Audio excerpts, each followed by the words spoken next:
Thank you so much. Good afternoon, good evening, good morning, good noon, good night, good day, good dawn, good dusk, good post-meridian, good desk. Welcome to The Long Shot. It is a podcast. I am one of your hosts. There are two. My name is Sean Conroy. Also with me on the program today, as always, the other host, Amber Kenny, is here. Hello. How are you? Are you talking to the audience or to myself? I was talking to you, but also the audience, I guess. But if they answered, I wouldn't necessarily get much out of it. It would be weird, yeah. They could answer, I guess, in the YouTube comments, and then the cycle continues. Right. Yeah, it's been great. I love hearing what people have to say, you know. It's just been an ongoing thing where people have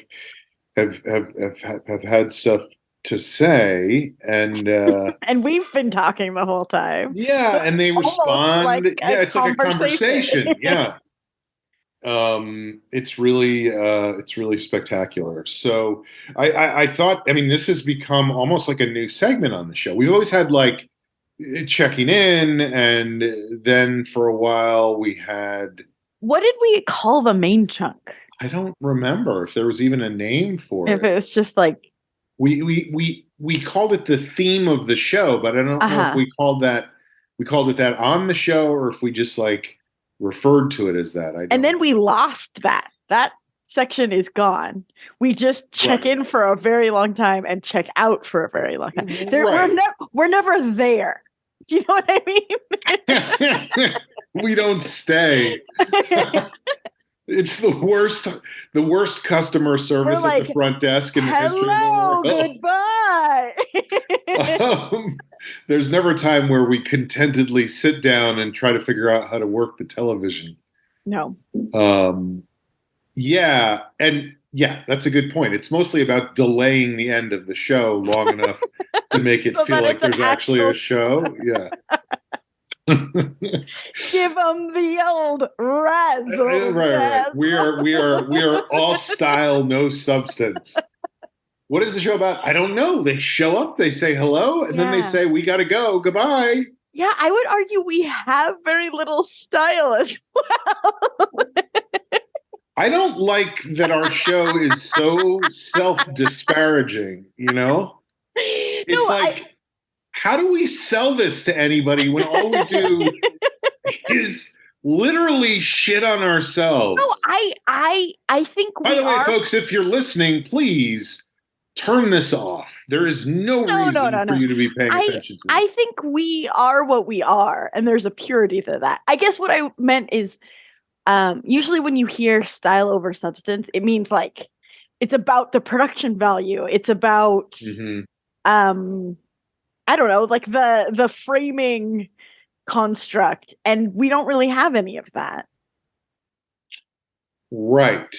So and we're definitely not style over substance. Right. I think we are substance over style. But we're not. Well, but I would say we're not substance over style. I feel like we're style and substance side by side with a zero over above the what do you call the numerator is zero, the denominator is style and substance. Okay. Therefore, we are an imaginary number that does not exist. That tracks. The Speakeasy show that is also an unsolvable math problem. How do we get Matt Damon's character from Good Will Hunting on the show so he can solve the equation of what this show is? I think it's just us talking. I think that is what the show is. Here's what I think your show is, okay? I'm Matt Damon in Good Will Hunting. The show, apples. Yeah. The show is not style, not substance. It's not nothing, okay? By which I mean it's not nothing. It's something. But it's not nothing. Yeah. It's not your fault. Oh no, that was Robin Williams. Yeah, I know. Good long shot hunting. So we do have, speaking of style and substance. We Pew, pew, did pew, get pew, pew, pew. Lasers. Fog machine. Chiron, like Fox News. You should watch this podcast on an IMAX screen for sure to get the full 4K, 4K, yeah. yes. Speaking of style and substance, we did get a bunch of comments on YouTube this week. Last week, we had talked about Vanderpump Rules. Mm-hmm. So that really opened a huge can of worms for a lot of people. Actually, I don't think we got even one comment about Vanderpump Rules. I think we got one. Oh, we did? Okay. I peeked. Okay. So I wanted to just read these and we can sort of, see what people had to say.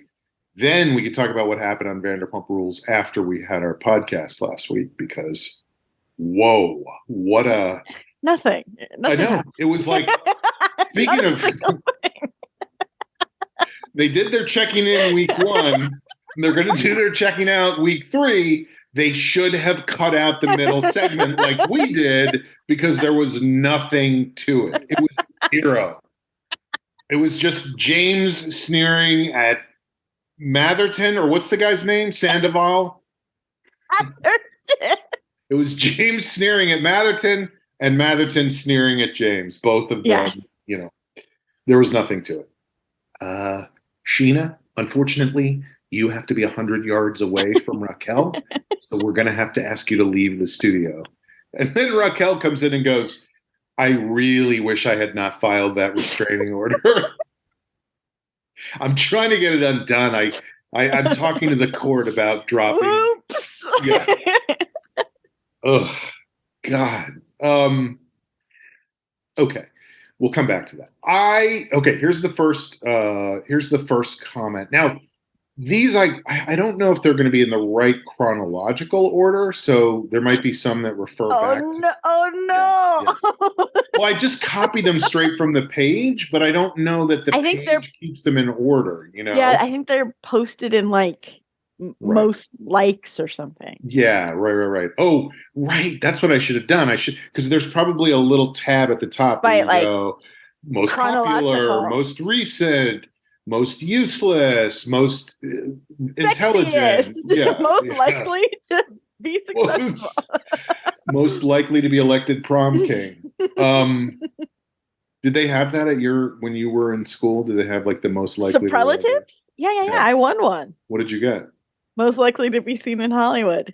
Not to brag, I live very close to Hollywood. I was going to say, was that a geographical award, or Yeah, we've done this exact conversation word for word on this. That's mostly what the show is at this point, is just repeating ourselves. Did you? No, we did not have that at my school. But my mom was visibly upset that I didn't win Prettiest Eyes, which was a very sweet mom thing to do. Yeah, that is nice. I don't think that I ever, because I got awards in college, but it was at the rugby banquet, so it was very unpleasant. It was like a roast almost. Yeah, it was the theater guy award, which was not phrased exactly that way and used words you can't use anymore. Right. And then the other one I got was the guy who thinks he's funnier than everybody else award. So, and I get that because I do think that, but it's also true, It's sometimes you just have to face the facts. And I think things that are true. Yeah, exactly. I also think that the sky is blue. You're going to give me an award for that? Right. I was just having a conversation with somebody about how there's a thing. It's a real thing, and I was never aware of it, but there is a thing, particularly among guys, where it's so important to be the funniest that if you're funnier than people, that sometimes causes people to be angry and resentful at you, That's why everybody's always hated me. Anyway, here are some of the... Not why. Here are some of the comments. Here's the first. No, I know what it is. I'm sorry that I'm funny. Here's the first one. It is from at R4547. I don't know how they got that name. It's beautiful. It's a family name. It's the it's the seventh R45 for. I really appreciate you for reading YouTube comments. As someone who listens to a lot of podcasts while working, I admire your commitment to barely promoting your podcast. It feels like the good old days of podcasting. Yeah, that's what we're going for. We're going for throwback to when the good old days. Yeah, podcasts were the golden age, and men were men, right, and women were women. I will say, yeah, because I feel like we've been doing a podcast for so long, like so long, like almost 15 years. So long, everybody. But when we started, I'm being vulnerable, and what I'm about to say might be embarrassing, but I felt like if I told someone like, oh, I have a podcast, people are like, oh, wow. Oh, how'd you get one of those? And then it feels like anyone and everyone can and does have a podcast, which is great. Let's democratize it. But we're all equally talented. There's no reason anybody should stand out in any way. But at work, I am funnier than everybody. The other day, it came out that I had a podcast because I don't promote it, apparently. Attention, Universal City. Yeah. Well, you're not like, hey, everybody, let's talk about what's going on in social media. But first, yeah. But so I mentioned that I had a podcast, and everyone at the table was like, oh, what? And so you work with a lot of musical theater actresses. Yeah. Well, and that sounded sarcastic. I realized that, but they were being genuine. They were being good actors. That they were like, they were acting as though I said something very impressive, and I felt like I wasn't, and so I was confused. So maybe it's back to the golden age again. Well, I do think we've weeded out some of the chaff, or chaffed out some. How'd we do that? Just by hanging in there. Inertia, like. Yeah. It's just I just read this story about Harrison Ford, where Harrison Ford came to Hollywood and he was like an actor and he wanted to be an actor. And I don't know if you know about Harrison Ford, but he flies planes. And the whole thing about Harrison Ford is that he was a carpenter. You remember that? Like he became and he told the story about like he went in for an acting job. I know the story, but I still want you to tell it. And he got Star Wars. Is that what you were going to say? Yeah, end of story. No, he just realized there were so many other guys exactly like him. And he was like, the thing I need to do is be ready to wait it out. And because people are going to disappear. They're going to fall off. And so then he started learning. He was like fixing things around his house, and he started learning carpentry. And Jesus was a carpenter, and he loved Jesus. So he got involved with all that stuff. And anyway, then he eventually, a couple of years went by and he got this movie called, at that time it was just called Star Wars. Later they changed the name of it to A New Hope. I don't know exactly when that happened, and I'm not a fan of that name change. But anyway, the whole point was he just waited until he was, he just kept going. And that's us. We are the Harrison Ford. We are the speakeasy of podcasts, the unsolvable math problem of podcasts, and the Harrison Ford podcasts, because we're just waiting around until everybody else stops. And also, I think it's great that you are now pitching your podcast to everybody at Universal. I appreciate it. We are the metaphor of podcasts. That is not the story I thought you were going to tell. I thought you were going to tell the story I've heard, and I don't know why you would have be telling the story, but that Harrison Ford was by the way, I could tell when you said I know what story you're going to tell that you did not know what story I was going to tell. And I might have all of the people in the story wrong now that I think about it, but in my head it's Harrison Ford. It was James Buchanan, Mao Zedong was cast in a movie with Laurence Olivier, and but Harrison Ford was like a waiter. He was a very small part. And Laurence Olivier, I guess, was like, hey, son, can I give you some advice, like when you walk in the room, people need to know that you're a star and like the lights shine on you. And he was like, I thought they were supposed to think I was a waiter. Mm-hmm. That's the story. Oh, and Laurence Olivier was like, okay, fuck you, pal. I'm just trying to help. Again, I don't know if I have any of those people correct, but the point is, like, somebody was. There was only 2 people, by the way. There's not a lot of people in that story. It's hard to mix people up. But I mean, it could be. But basically, it was like an old school acting person who was about like, you need all eyes on you, and a more new school acting person who was like, I need to just play the truth of the scene. Right. See, I heard the same story, but it was Harrison Ford. It was Harrison Ford and Matt Damon. Mm-hmm. And Harrison Ford was the star of the movie, and Matt Damon was playing a waiter. And Harrison Ford was there, and Matt Damon came in and was like, you know what you need to do? You need to be more of a star. You got to be the star of the movie. And Harrison Ford was like, I thought I was supposed to be the president. Because it was Air Force One. Okay, so here's the next one. This is from Jop Dance. It's a cool name. It just says, I watched this while wearing my Loshopo shirt. Aww. Love you guys. Yeah, that's great. And again, God, now I'm reading that. I don't have a good explanation for why I have not gotten my shit together about the t-shirt stuff, except that I am so overextended in every aspect of my life right now that I am neglecting every aspect. And this is one of the things that I'm neglecting. So the t-shirt thing will happen, and it may take a little bit longer. It might take, because I'm like going out of town this weekend. I'm going out of town a couple weekends from now. Wow. There's a lot going on, but we are going to get a new batch of t-shirts. I will say this. We used to do this in the old days, right? We're going to do this by this time, and then it would just never happen. Yeah. Like it was. Yeah. This is a solemn vow that we will have t-shirts by the end of the summer. We will have. Oh, wow.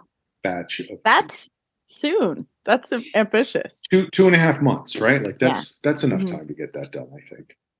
Yeah, I was thinking about this whole thing. Maybe I shouldn't say this. I feel like you're going to get mad, but I feel like the Long Shot podcast. Oh, okay. Yes, the Long Shot podcast and the people who are on it. We all have a tendency to maybe make things a little bit more difficult than they need to be.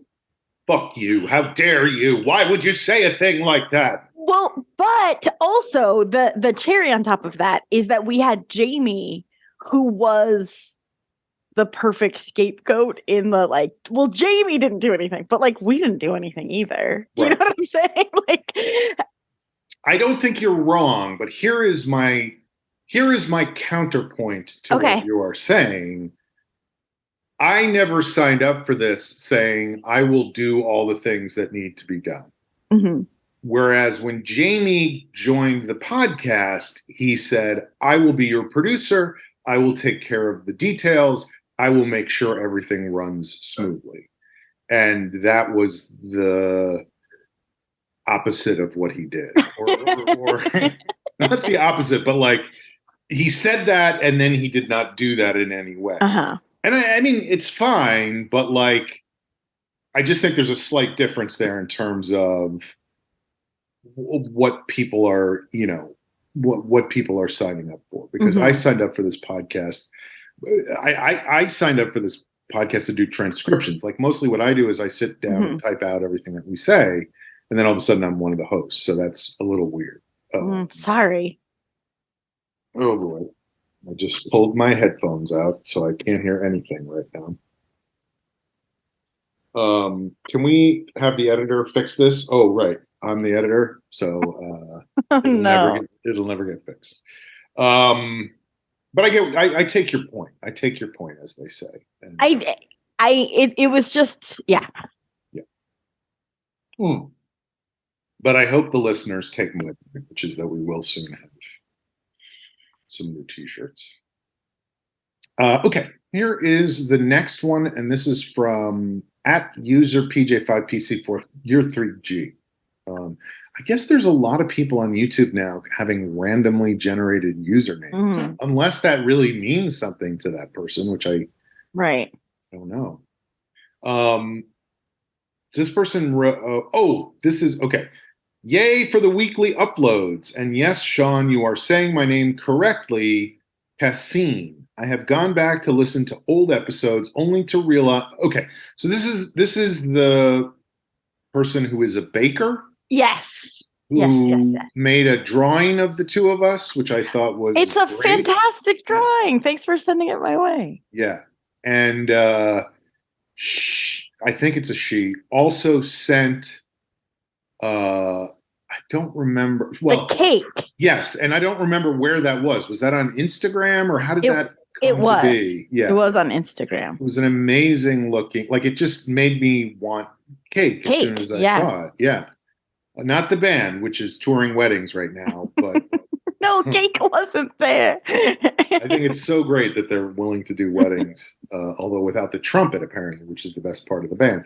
But anyway, this is somebody who went back and started from the beginning, and they were a recent addition to the fandom. We went up by one, which was like we went up by 50%. I have gone back to listen to old episodes only to realize the farthest I can get to is season 3. That is correct. There any other access to season 1 and 2? What's the story of that? We sold them on iTunes. Are they still for sale? I don't know. I don't know who and where that money would go to. Jesus Christ. Cut to Jamie like in an Uncle Scrooge McDuck like vault full of gold coins. Definitely. I will look into it, but I know that season 1 might be gone forever, but season 2 at least was on sale for a while. I think that this question has come up in the last couple of years, and there is at least 1 or 2 listeners out there who have all the episodes and have been very generous about sharing and trading them. Yeah, I'm happy with that. That's fine. Me too. And I just can't wait because all that money that people use to buy seasons 1 and 2 has just been sitting in an account earning interest somewhere. And if you know anything about how interest compounds, we're very wealthy at this point. Not sure if that's lost treasure by now. So hopefully, if there is somebody out there who has that stuff, maybe see if we can figure that out. Put something in the comments or send us a message. LimeWire. Okay. Ever since Amber said Eddie would unknowingly contradict himself, that is all I notice when I'm listening to old episodes. And Eddie would just laugh uproariously, almost like an oops, you caught me moment. Yeah, that's him. Right. And kudos, like he's ridiculous, but he knows how ridiculous he is. Yeah. And kudos to Amber on staying away from social media. I find it really hard in this day and age, but it really is quite healthy to be away from it all. Miss a tag here and there, that's okay. People who really care about you and vice versa will know how to reach you.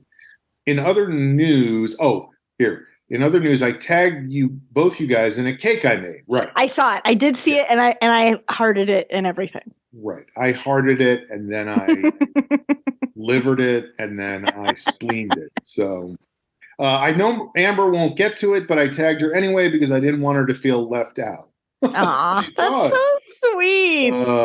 Also, Sean, is there any update on your short film? I am excited for it. Can't wait for the next release. Thanks again for giving me something to look forward to during the week. Makes the weekend come faster. Yeah, I will give you guys an update on my short film. It is very close, very close. I don't know if I talked about how I got the original score from the composer, and it was phenomenal. Makes a big difference. It just was so cool because we had been using temp music the whole time, and the editor did an amazing job of like finding good temp stuff to fit in, and it sort of, fit the tone a little bit. But before it even started, way back in the day, I had a long conversation with this composer about what I was looking for and the tone I wanted to set and everything. And he's a composer who does this. And so when he sent it, it was like, holy shit. That's exactly it. Yeah. It was crazy. So anyway, it's that there's just one thing that we have to finish, and there's some I don't even want to get into it, but there's some personal issues going on. It's going to get done, but it's just taking longer than we thought it would. But thank you for asking, and I will certainly keep people apprised when it's ready to go. Todd Mason 5499, who is the 5,499th Todd Mason. Right. No small feat. Sean Aloha Nui Loa sounded reasonably good. So Todd is one of our people who's been around since the beginning, almost, I think, or maybe since the beginning. He I can't remember if I think he might have worked in a bookstore, but he loves books, and he always sends out things that are these amazing deep dives into old literature and stuff. Can I say something? No. Okay. Anyway, sorry. No, go ahead. No, but this is the longest comment thread we've gone without the insurance adjuster radio. I think we might get there. Really? Are you talking about Johnny Dollar? Yes, Johnny Dollar. By the way, I think in the comments on Facebook, Todd was going on about Johnny Dollar and to somebody else. I forget who the other, Jamie maybe was the other person, not Jamie, but another Jamie. They were going back and forth about Johnny Dollar in the Facebook group, which was hilarious. Beautiful. Just that and apparently so I had mentioned Fibber McGee and Molly, and apparently there was an episode of News Radio where they mentioned and Molly and Fibber McGee, and Andy thought that Fibber's Closet was so funny or something like that. Well, yeah, it's a really good episode. I could describe the entire plot, but I just decided not to. I find that so funny. I just have become more, because of the classes I'm teaching and people I know, I've become more and more exposed to the fact that so many people have every episode of certain sitcoms just completely memorized and have watched them over and over so many times. And they're like, oh yeah, that thing that happened on that show, on that episode, and I just have never, that has never been a thing for me. So it sort of fascinates me that people are. There's a lot of jokes, but the one big joke is because the whole thing from that radio show is that he opens the door, the closet, everything falls out of it. A lot of radio was based on visual gags. And Andy Dick's character would laugh and laugh and laugh at that. And then somebody at one point was like, oh, I get it. The things are going to fall out of the closet again. And Andy Dick goes, oh, is that what that is? That's even funnier. So he didn't even know what the fuck was going on. He didn't actually understand it. I just think that joke would have fit in better on Bronny's Closet, but whatever. The next comment is from How to Fold Soup 2, who we were inquiring about last time. And it says, I love living at the top of every episode. So I'm guessing this person got the first comment in, but it didn't come up first because of what we were talking about, that it's not chronological. I'm putting it on my resume. Seems like not a... Yeah, I don't think that's going to take you very far. I don't even know that there's a category, special skills. First commenter on the long shot. Thanks for coming in to be the CEO of the company, but get the fuck out of here. I am both How to Fold Soup and How to Fold Soup 2 as an effort to stay one step ahead of the feds. So Perfect. Far, so good. How to Fold Soup is the name of a short story by Steve Martin from his book Cruel Shoes. I adopted it in 1991 as an online nickname and never looked back. Wow. 1991. I don't think I even knew what the internet was back in 1991. Early adopter. Yeah. This person worked for Al Gore developing the internet. I have been listening to your show since episode 1, finding you after hearing Eddie on a WTF panel show. I loved how Eddie and Jamie were regularly called on their bullshit by both of you. Sean bluntly and Amber gently, and neither with malice. Yes, there was never any malice involved with the fact no malice. that I am convinced that Eddie and Jamie are both completely full of shit. That is not. I say true kindly. things. Yeah, I just say. I tell the truth. The sky is blue. Do I get an award for that? Do I get an award? For... I am funnier than everyone else. I am funnier than. I love you both. I'm concerned about Joe and hope he's doing well. He always tended to lead himself into dark places, and I hope he finds his way. I'm very proud of Jamie's success. God, you got this. Can we cut and go back? Let's just start from the top. I don't like anything we've done. I am recording another podcast right now, and one of the people I'm recording with does that all the time. Like, goes like, I'm very proud of Jamie's success.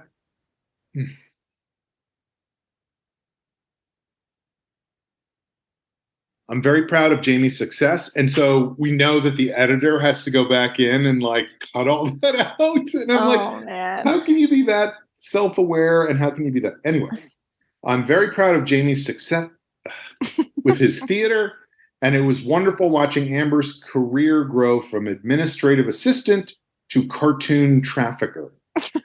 Sean, I don't even know what cartoon trafficker means. Sean, you plug very few things you participate in, and it's always fun to find you on other shows I enjoy. The Great American Cabinet of Curiosities and Bananas for Bonanza stand out as a couple of my favorites. I'm excited to see your short film. Thank you both for sharing everything you do with us. Show less. Oh, no, that's the... Okay. I was like, oh, sorry. I'll cover. He just wants us to...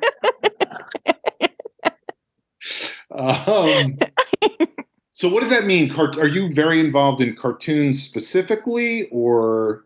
Yeah, I work for an animation studio. I don't know anything about that. I market animation, so that's what he means. All right. Well, I don't see how. Okay. I don't see it. Are you involved with cartoons? Here's what I think you should do. You should get more involved with cartoons because that's where all the money is. Show less. Show less. Yes, the Great American Cabinet of Curiosities. Please check that out. That's still available online somewhere, I'm sure. That was a show I created that Andy Daly was the host of, where we had a lot of celebrities talk about amazing things they had in their house for no reason. You did that as a live show too, right? Mm-hmm. Right. We did it as a live show. Then we turned it into a podcast, and we came within inches of selling it as a TV show. And as you know, television is a game of inches. So those inches mattered, and it never happened. But coincidentally, what's funny about that is that happened almost exactly 5 years ago. And Whoa. I know that because I was on my way to my college reunion at the time. And you're like, I'm selling a TV and I told everybody, yeah, I was like, I got it. Because it was sold. It was like, I sold it. And then at the last second, when the contract started getting hammered out, everything fell apart.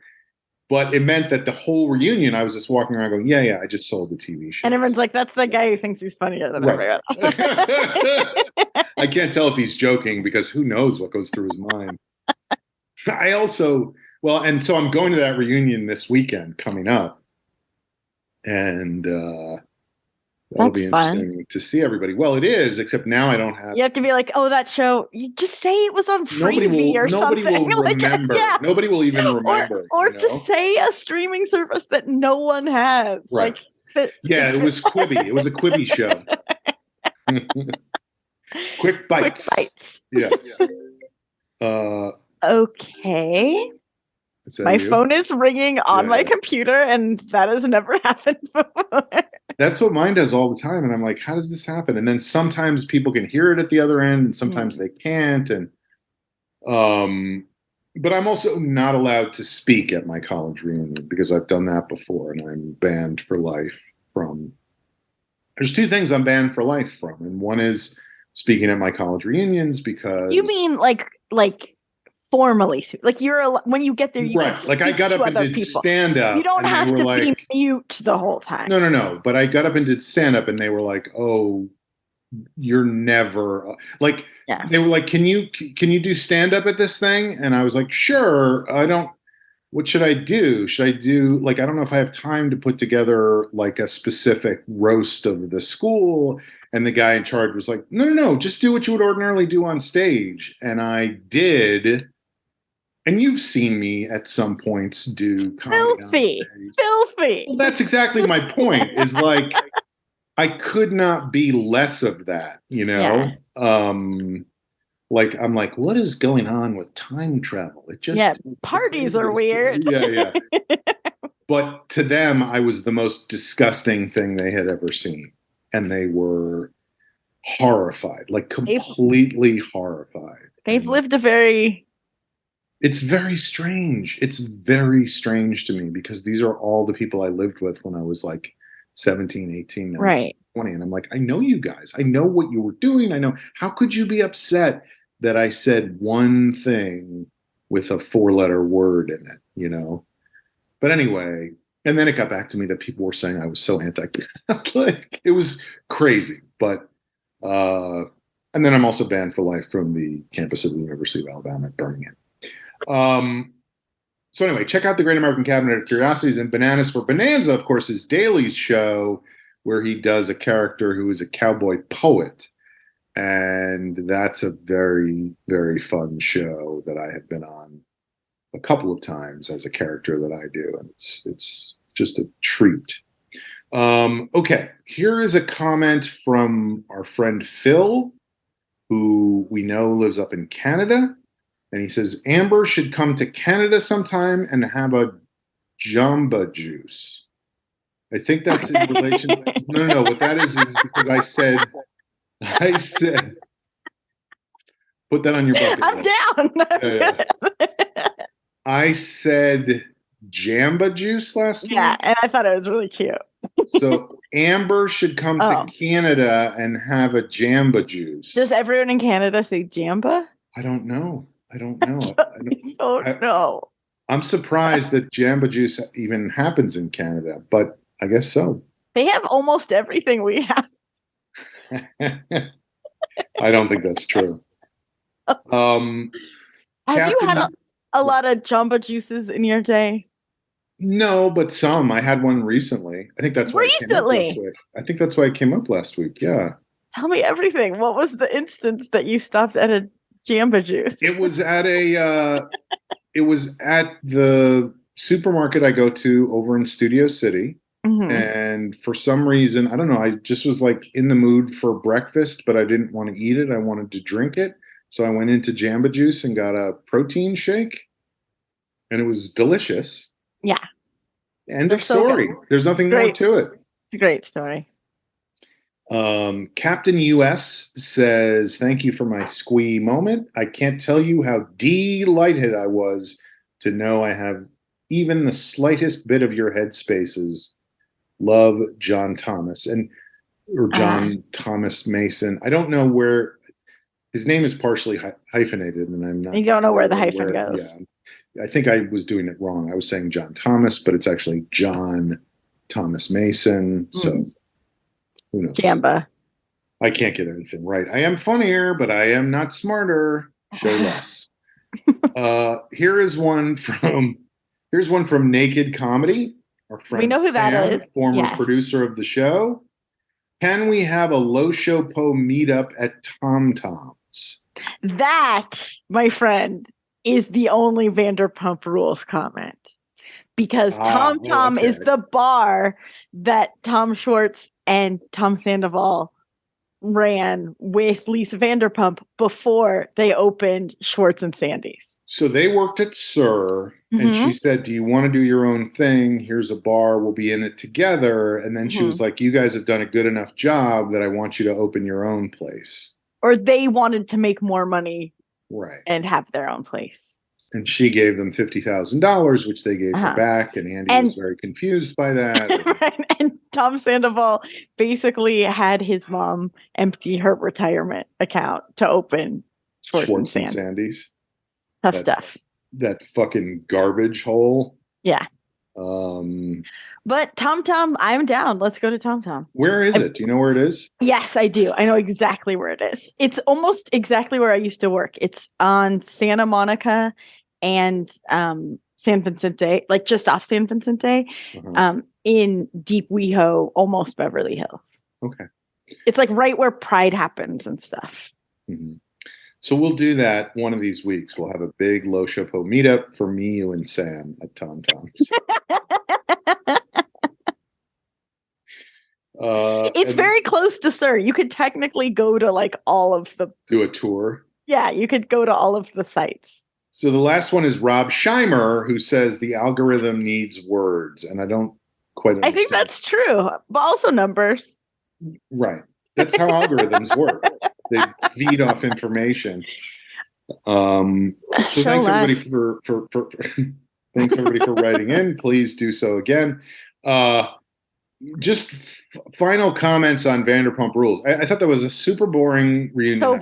So boring. I watched it like several days later, and I was like jonesing. I was like, "Oh, what I missed? Right. And then it was like, "Oh, absolutely nothing." And I also thought it was hilarious the moment when Sandoval wanted to talk to Raquel off camera, and they wouldn't let him. Yes. That was so funny to me because he was having a breakdown. I know. But it's like, dude, you signed a contract and this whole show is about this. And we don't want you guys to get on the same page without us knowing about it. That's the point of this show. It was hilarious. He was so mad. And, anyway, it was, I dug that. I saw some first looks of There's Something About Her I'll Send Your Way. Oh, really? The sandwich shop. It is not decorated how I expected it to be. There's just giant salamis hanging from the ceiling. There really is something about her. I ended up watching not a lot, but some old episodes because, of course, Bravo is like rerunning everything that's led up to this. And it became a thing of like, hey, let's watch. And I was like, okay. You loved it. No, I did not. But I did find it so funny because the part I watched was fucking Lala attacking Allegra, whatever her name is. Allegra? Raquel? No, Ariana. Oh. And, getting in her face and whatever. And I'm like, what is wrong with these people? I know. Well, that is also it's hard for my brain to understand because, and I know that it's the show, but like these people say these like horrible, awful, they just like are vicious and attack each other for an entire season. Mm-hmm. And then like Lala and Katie are a great example. Hated each other, said like some of the meanest things I have ever heard a human being say to somebody. Now they're best friends. Like, and I don't like, how does that happen? I don't know if I could ever look that person in the eye again. Never mind be like, you are my best friend. I know. And that's exactly what I was saying. I was like, I said to the person I was watching it, I was like, do you ever have conversations like this with your friends where it was like Lala was going, oh, this is how you're going to come for me? This is how you're going to come for me? And Ariana was like, like that was that was the way they were talking to each other. And I'm like, now this is the woman who is like outraged the way Sandoval behaved. Yeah. And it was also really funny because the episode I saw was right after Sheena and Lala had both had babies. And I don't know what happened, but they'd had a fight while they were both pregnant and they didn't get to share their pregnancy together. They really thought they were going to get to share their pregnancy. And then the pregnancy ended for both of them and they didn't have time to share their pregnancy with each other. And Lala was crying and going, I really wish I could get my pregnancy back. And I was just laughing because I was thinking like, What is her child going to think when they see that someday? Like, great, great. My mother did not want to give birth to me when she did. I mean, that is the least of that kid's problems when they rewatch the show. You're true. You're right. I mean, at one point during that episode, they did cut to a shot, like a wide shot, and I was like, Randall! Like he was in. And she was like, oh, yeah, he was in this season. So that was the only time I saw him, and I still haven't finished that fucking thing. The Randall scandal. Can't wait. Cannot wait. I actually do think that show is way more interesting. Mm-hmm. Also horrible. Right. But like I said, it's just a thing about Hollywood more than about vapid fucking morons fighting with each other. You know? Right. Okay. It's time for a segment on the show that we like to call checking in. So, oh my God, yeah. It's 100 o'clock. It's been almost an hour. Well, why don't we just do parting shots then? We'll consider the. Okay, it will. Hello, goodbye. The aloha of it all. Aloha nui oi, or whatever that phrase was. I'm sure okay. I butchered it. So, Amber, what is your checking in, parting shot? Checking shot, yeah. Well, parting in from Amber. I hilariously have a lot to talk about. And we both, Jeff and I both took last week off of work, which we haven't done that since November. And it was lovely. We did like a mini staycation. We stayed at home, and then we also rented a house for a few days up in Topanga Canyon. Wow. Which is very close. It was very funny to pack up the car and be like, we're there. But it was nice. It was kind of chilly that week, and it was chillier up in the mountains of Topanga. But we were very close. We went to the ocean and did like a 4-mile walk along the sea with Smudgy, and there was a hike actually just in our backyard of the house we were staying in. Nice. And that was really fun, and it went by really quick, and I had to go back to work today, and that was really tough. I think I've talked about this before, but I had the most intense full body, like day ruiner Sunday scaries yesterday. Like I was full panic mode, and that's not great. Good sign. It really is not. I had kind of forgotten about that until recently, because I have not had weeks that start on Monday in so long. You know, I have so many things I do on the weekend that it's almost like the weekend is my regular week. Right. But for whatever reason, it was brought to my attention again recently about Sunday stuff. And it just made me think back to when I was teaching school and how Sunday night would roll around and I would be like, oh my God, I have to plan all my lessons. I have to finish correcting all the papers. I have so much shit I have to get done. And I would just be awake all night, you know? I also, mine's a little bit compounded because my former manager of the social team, we knew he was going to be out starting this week because he was having a baby, but the baby came early. So he was out half of last week. So I started this week having to catch up on my job and his job. Oh boy. Yeah, it was a lot, but it's going to be fine. It's going to be fine. Everything's fine. I could do things. I mean, we'll see. Like, it's easy to say everything's going to be fine, but who knows? Things could go disastrously between now and later. They're going to be like, DreamWorks Animation has officially closed, and it's all Amber Kenny's fault.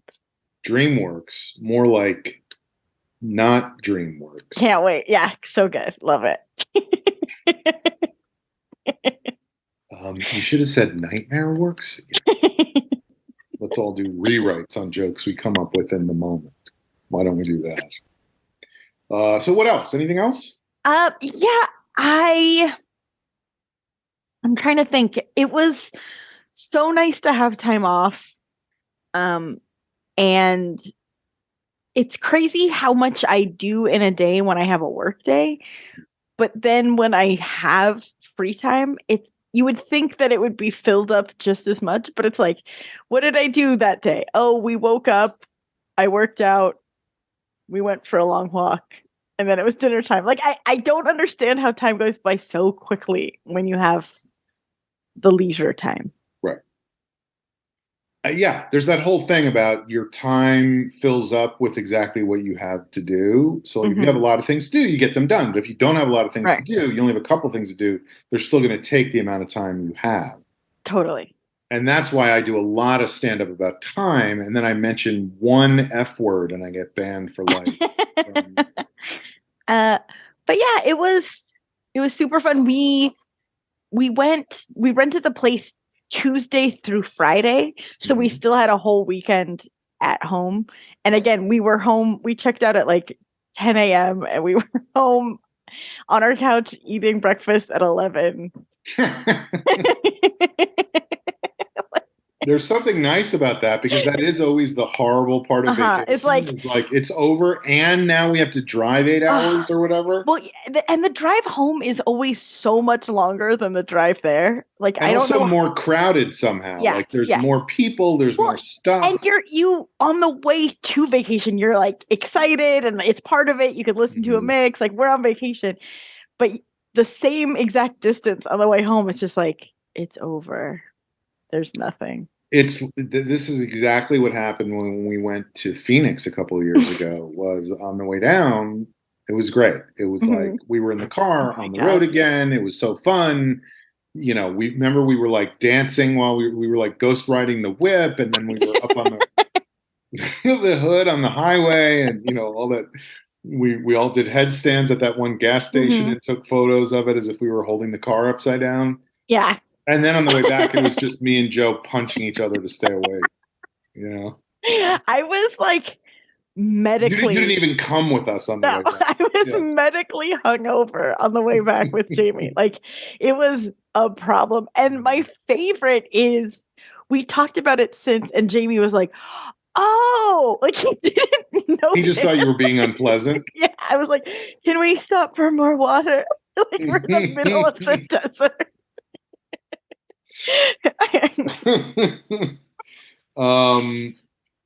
Okay, so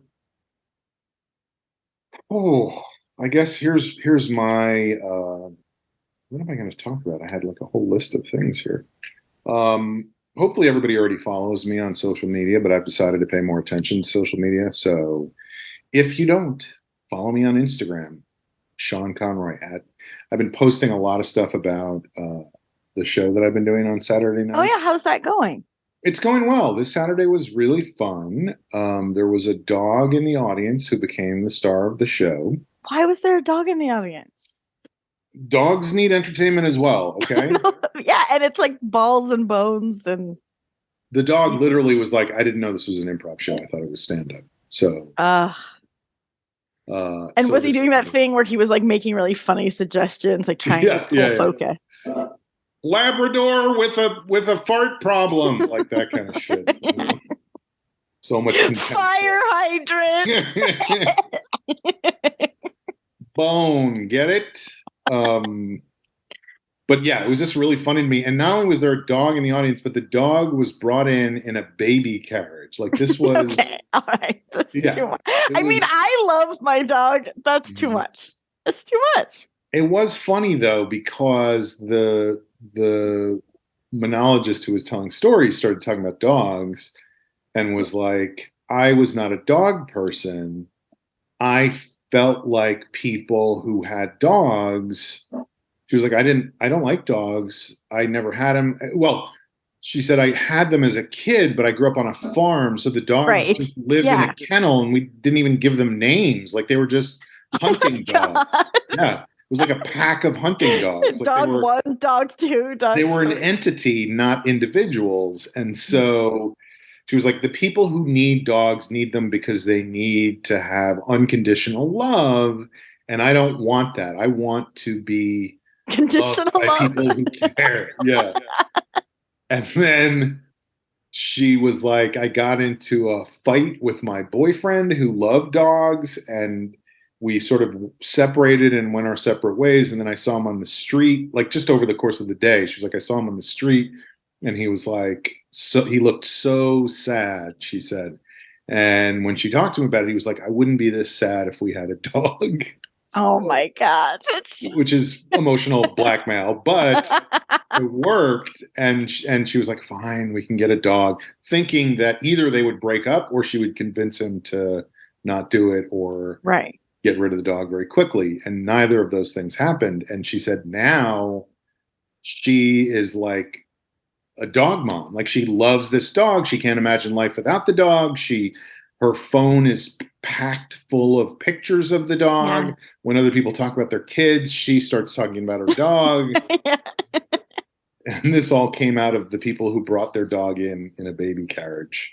Amazing. So anyway, the point is, follow me on Instagram because I have lots of things planned ahead. So let's call it there on account of rain. And it is gloomy. Oh, I know. It was raining this morning when I went outside.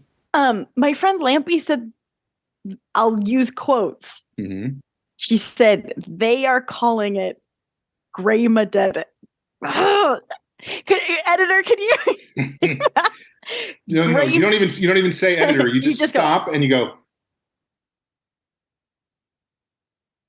I'll use quotes. They are calling it Gray I can't do it. This is exactly what happens on the other podcast. Well, I'm looking at you. Mm-hmm. Graymageddon. Didn't stick the landing. But I don't know who they are. And I haven't heard that except for from Lampy. Have you heard that? No, I have not. But now I have. And I will quote Lampy on a regular basis. Good luck. It's not easy. I'm going to go to coffee shops and just be like, how you doing? My friend Lampy says it's Graymageddon. Not easy for me to get that out, I'll tell you this. But I don't have an editor. We're just having a conversation. It's more substance over style. Mm-hmm. 0 over substance and style. Folks, this has been The Long Shot. Please what? I don't know. Leave us comments on YouTube, plug the show to other people, and get ready to get yourself a t-shirt before the end of the summer. And we will, and like and subscribe on this, go to this episode here and this episode here and click the subscribe. Okay. We'll see you next time on The Long Shot. Bye-bye. Bye.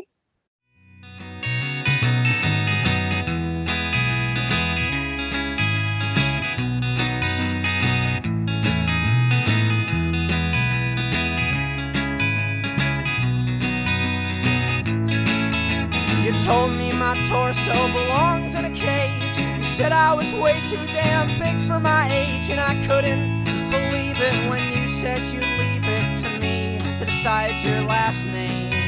'Cause regardless of girth, my alleged date of birth is still relatively the same. And I will remember you assuming I can, if I have enough storage, if I have enough RAM. And if this is broadcast back to the factory, then they're gonna tear me apart. But as long as you know I've got nowhere to go, well, I guess that I'll never be far.